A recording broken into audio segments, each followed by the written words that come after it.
Hello there, Scotty. You're not. And welcome to the King-A-Thon. From the 3rd through the 12th of November, we're gonna have a King-A-Thon. I wanted to do a Stephen King Saturday night this year. Couldn't do it, so I said I was gonna do a Stephen King week. I had 7 movies lined up, and I want to do this one, I want to do this one, do that one. So it became 10 movies. So, yeah. And I got the background. As you can see, I have a lot of Stephen King's It stuff. Got the It shirt, steelbook, 2 steelbooks, different It's. That Pennywise is over here. And then, of course, I have my man Jack down here. Creep Show there. Jack over here again. I don't have much variety when it comes to Stephen King stuff, but that's the background. All right.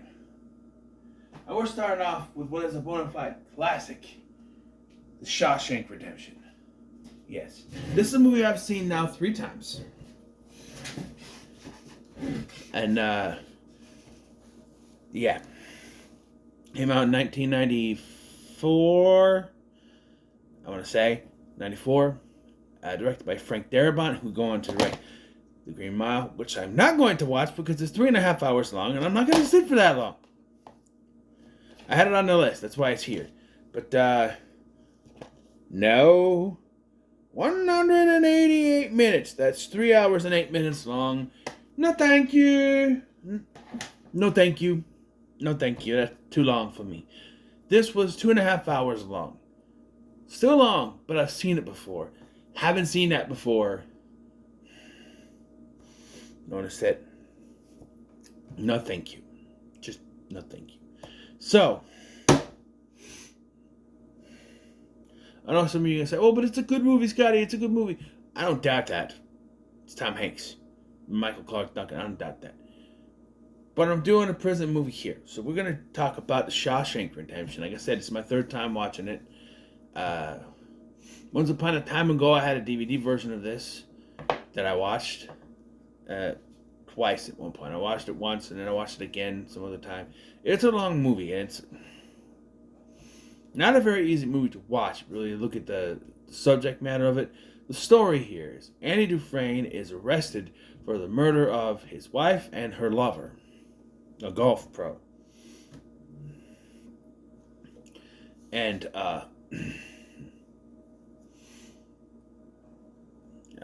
the lawyer makes no qualms about the fact that Andy did it, so he's sent to Shawshank for 2 consecutive life terms. That always confused me. I'm not key to that sort of stuff. What's the point of 2 consecutive life terms? You think 1 life term would be enough? It's life, right? I don't know, but yeah, for that. Though he claims he did not do it. I mean, and there he meets some other people. You have William Sadler. Morgan Freeman plays Red. I don't know everyone's names. William Sadler's there. And some other people are also there. Mark Ralston plays a particularly slimy character. He's one of them prison folk who like to have their way with other prison folk. Yeah, that's in this because they just had to put it in this. I'm pretty sure knowing Stephen King was probably in the book too, but I'm just saying. Read it. You know then. Just saying. If you read the book, Stephen King's It, you know that he's kind of twisted. Anyway. And you have the great Bob Gunton, who's ultimately the villain of this movie. You know, it's a Stephen King film that's not a horror film, but it still is a villain in Bob Gunton, who plays Warden Norton. Son of a bitch. That's what he is. Nancy Brown is also here as the right-hand man, the first guard in charge, that sort of thing, the head guard. Morgan Freeman narrates the movie because, of course, he does. He talks about Andy was quiet the first night he was there and everything. As Andy becomes adjusted to his life. He starts in 1949, doesn't get out to 19 He was there for 19 years. That's 1949 is when he starts, right? So that would be 1978, right? Not quite 20 years. But, yeah. So, yeah, of course, things aren't that good for him when it starts. You know, the aforementioned having the way with him, and he's getting his ass kicked. You know, daily. That is until he proves his usefulness to the warden. You see, he's a banker, so he knows about the numbers. He knows about crunching the numbers. So he helps him balance the books and illegal money keeping. What do you call that? Illegal money keeping. That's the technical term now. Illegal money keeping. I know the term. It's on the tip of my tongue. You're screaming it at me. I know you are. Let's see. You can go all the way up. All the way up.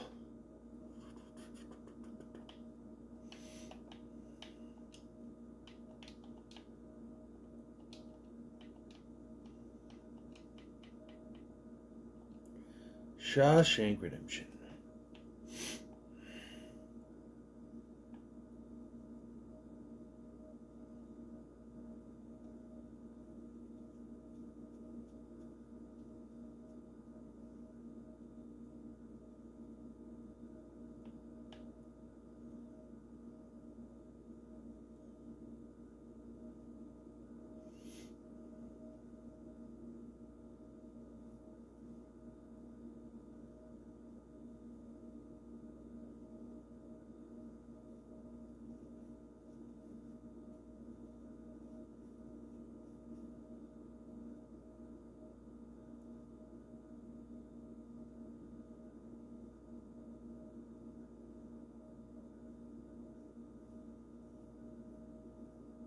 Laundering. Money laundering. That's what it is. I had to look to find it. So, he also helps the library, which he writes to the head of legislature for 6 years before he gets a response. And even they're like, okay, here's your money. Stop writing us. You can stop. Here's your money. Do your thing for the books and everything. And, yeah, and there's this old librarian guy, Brooks. Brooks is like the saddest story in this, really. Because, like, he gets paroled after being there for 50 years. And when he gets out,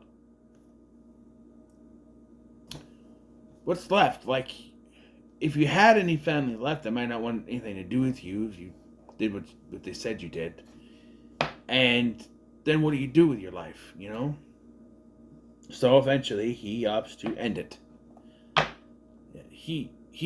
He writes a letter to them, and he thinks about doing something, and he gets sent back because that's all he knows now, you know. But he ultimately decides to end it rather than live freedom, you know. When all you know, been there for that long, and you do not really know what to do, you know.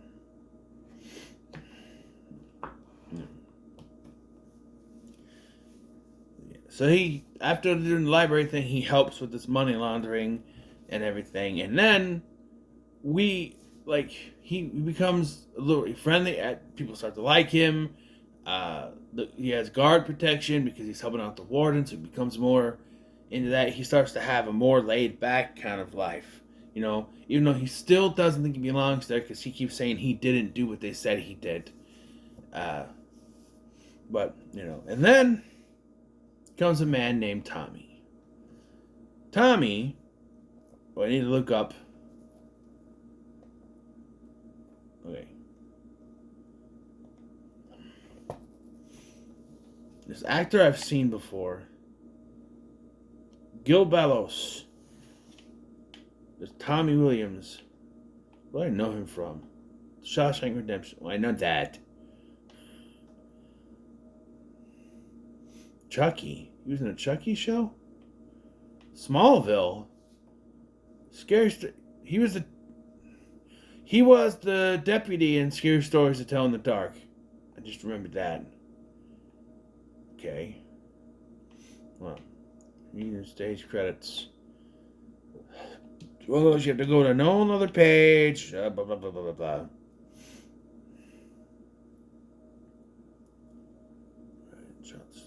Weatherman. Don. It's Don and the Weatherman. I haven't seen that Nicolas Cage movie yet. Girl walks into a bar. Start with a good joke. That's movies. Come on. I'm interested to see what this Smallville is. Smallville. Maxwell, look. Huh? I was not aware Maxwell Lord was on Smallville. That's not till like season 10, it says. But like, was not aware that Maxwell Lord was on Smallville.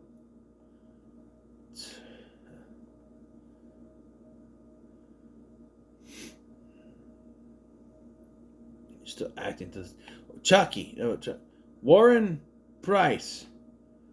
Warren Price. I don't know who that is. I'm gonna have to look it up.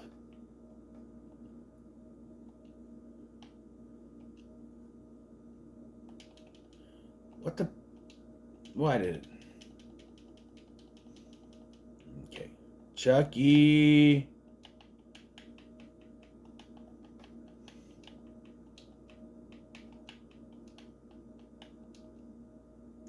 Warren Price. Price! Right! The asshole from season 3. That was him? Ah! Right. Him. Now I hate him. But I like him in this movie because, much like with Brooks, he gets sort of a sad tale. He only wanted to do the right thing. I mean, he only wanted to do the right thing, and because the warden was a crooked-ass mofo, so what happens is, Andy helps him pass his, you got like an exam of some sort. Hold on.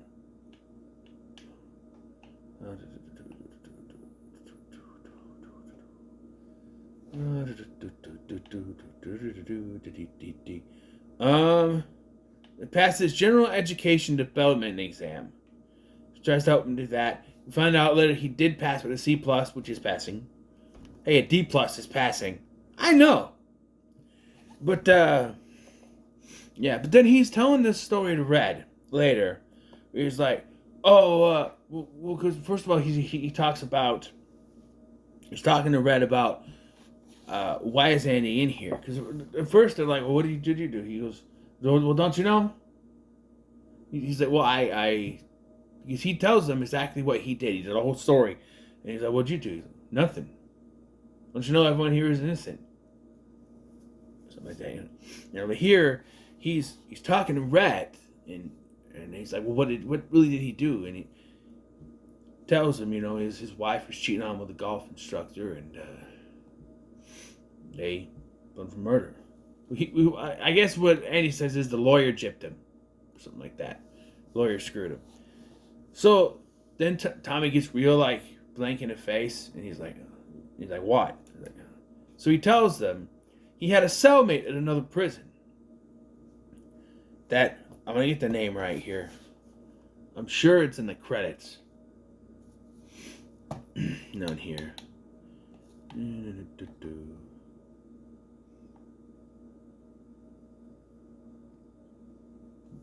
Elmo Blatch. He had a cellmate named Elmo Blatch who basically confessed to Tommy that he was the one who did it. That he targeted the golf pro because he worked at the place. He hated the guy. He targeted him. He followed him. He killed him and the woman he was with. And so he's telling this to Andy. Andy goes, of course, straight to the warden, who realizes that if he is to actually do something about this, he will lose the guy who's helping him make all this money. So he gets real pissed off and tells him to stop and tries to put all these reasons like, you don't know if he's telling the truth. He could be bullshitting you. He could be all full of it. He could be saying things. There might not even be a cellmate by that name at that prison. You know? He could be making this up. He could have heard, he could have heard what Red said and made up a story just to make you feel better. Because you helped him pass that exam. That's all it is. Or you were helping him do that. You were helping him with the exam thing. He gets thrown in a hole for a month. Solitary for a month. And then, we find out that he gets the C+. And then he has Clancy Brown's character murder Tommy. And then puts Andy in the hole for another month. I'm assuming while they kind of suss this thing out. And then by the time he gets out, because when he confronts Tommy, he's like, did you tell the truth when you said that what you said to Andy Dufresne? Yes, sir. Are you willing to testify in court? Yes, sir. You ready to put your hand on the book and testify in front of a court, in front of a judge? Yes, sir. And then Clancy Brown shoots him. Hadley is his character's name. This is another one. I was like, come on. All because he wants to keep getting the money. That's all it is. So after his 2-month session in the hole, Andy is disheveled. He's done. All this time, he's been asking Red for stuff. A poster to put on his wall, a rock hammer, and some other things. And now he's asking for a long rope. And he's going to end it. Because he said he's what's end. He had his way out. Now, I do want to point out, they don't ever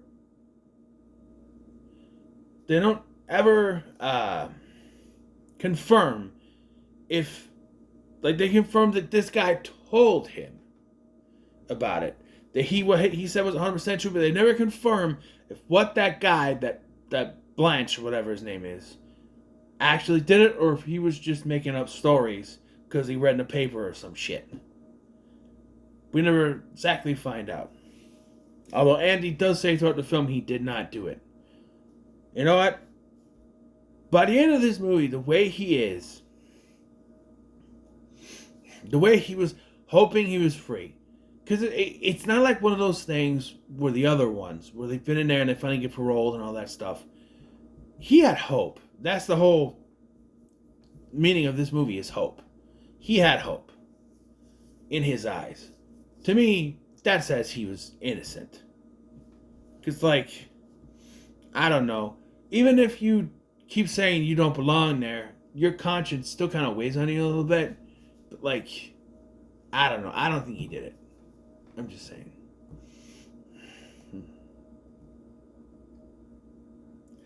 Anyway.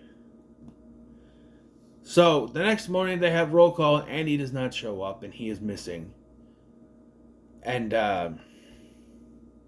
so, for a high super security prison, they must not have security cameras in this prison. Otherwise, you'd think there'd be one in every person's cell.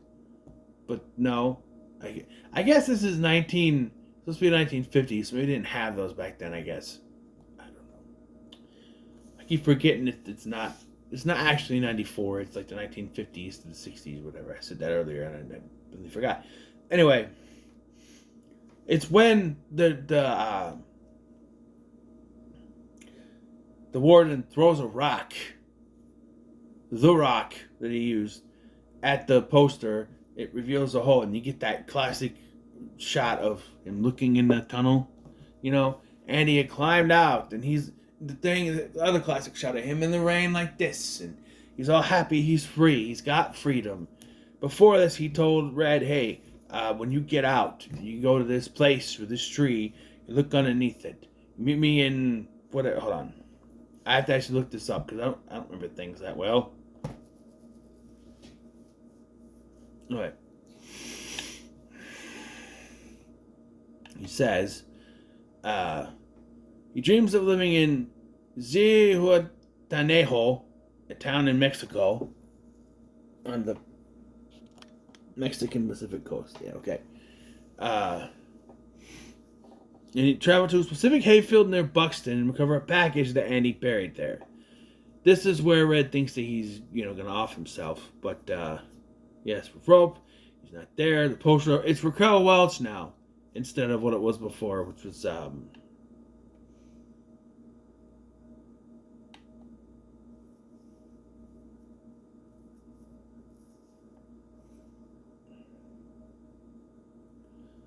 Oh, he also gets thrown in the hole for playing classical music, which confuses to me. But anyway,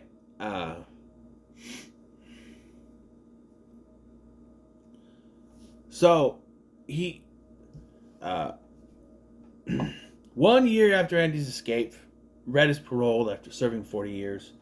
But he's struggling, much like Brooks. He's struggling to live a normal life. Again, in his narration makes you think he's going to off himself like Brooks did, but he actually does do what he promised to Andy. He goes to Buxton. He finds what's buried underneath there under the tree is a cache of money and a letter inviting him to come to Zia Montejo or whatever it's called. So he violates his parole, which he says, I violate my parole, which might get me sent back in there, but I don't care. I made a promise. And, when you get this shot, right? He's on the bus. So, this is, okay, so by the time this ends, 19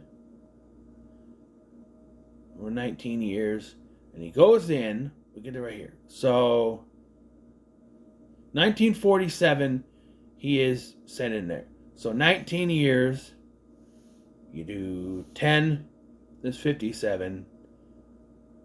So it's 1968 by the time he gets out. So it's 1969 when Red gets out. All right. So where was I going with that? So it's 1969. So you get this in 1969. Did not have border patrols or anything like that, like passports and shit, right? I could see that Andy snuck himself across the border, but you see Red on a bus. So I'm not exactly sure how well that worked, but I don't know. Then he makes it to this beach. I guess he had a direct address or something. He sees him on this beach building a boat of some sort, and you see distant smile at him, and the camera pans out to meet credits. I like that ending. Did you know that originally they were only going to imply that Red got to him? They never going to show it. But someone said the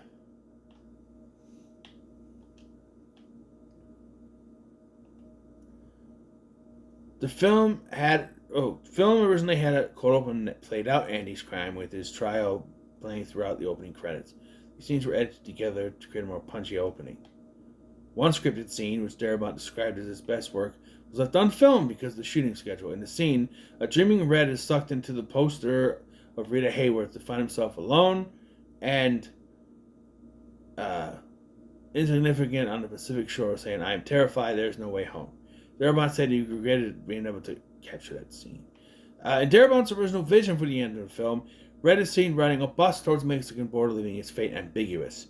Klotzer, whoever that is, producer, I guess, insisted on including the scene of Red and Andy reuniting in Sin Nejo.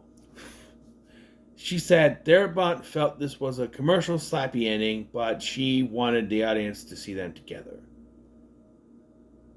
Okay.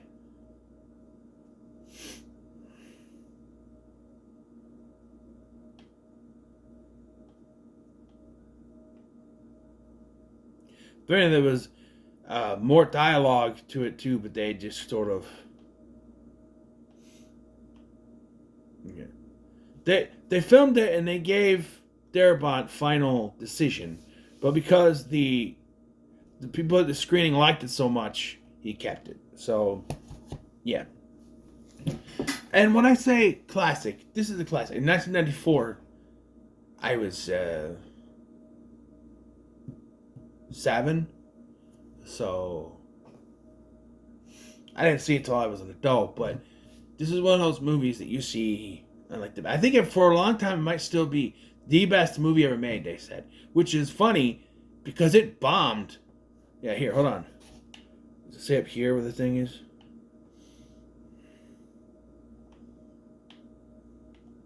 At the top. So it had a budget of $25 million. It made $73.2 million.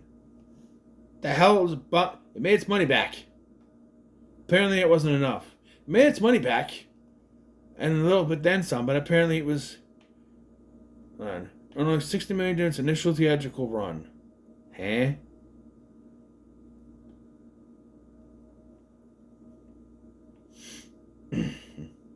Oh. It went on to receive multiple award nominations, including 7 Academy Award nominations, and a theatrical re-release that, combined with international takings, increased the film's box office gross to $73.3 million. Okay, so that's the total. And its initial release only made $16 million, so that, yeah, it was a failure. Morgan Freeman is actually, I think it's more of a joke, but he was on the Graham Norton show, and I've seen other interviews where he said that the reason it failed is because no one could remember the name.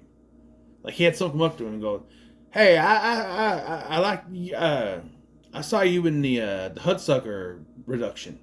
Like, because they couldn't remember the name. And that's, because word of mouth is a big thing, he said. And he's like, someone said, "I saw this great movie. It was called,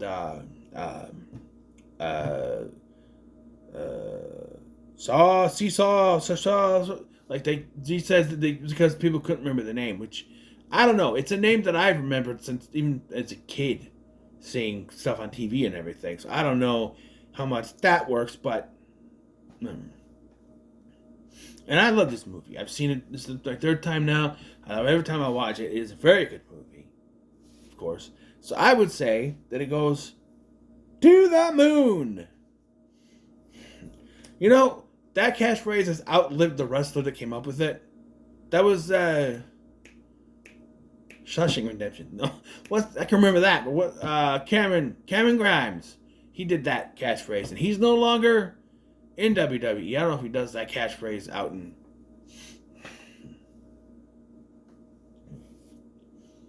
But yeah, to the moon. It's a good movie. Join me tomorrow when we will look at Misery, starring Kathy Bates. Until then, what are your thoughts on the Shawshank Redemption? Thank you for watching. I'm Sky, and I'll see you in the next one.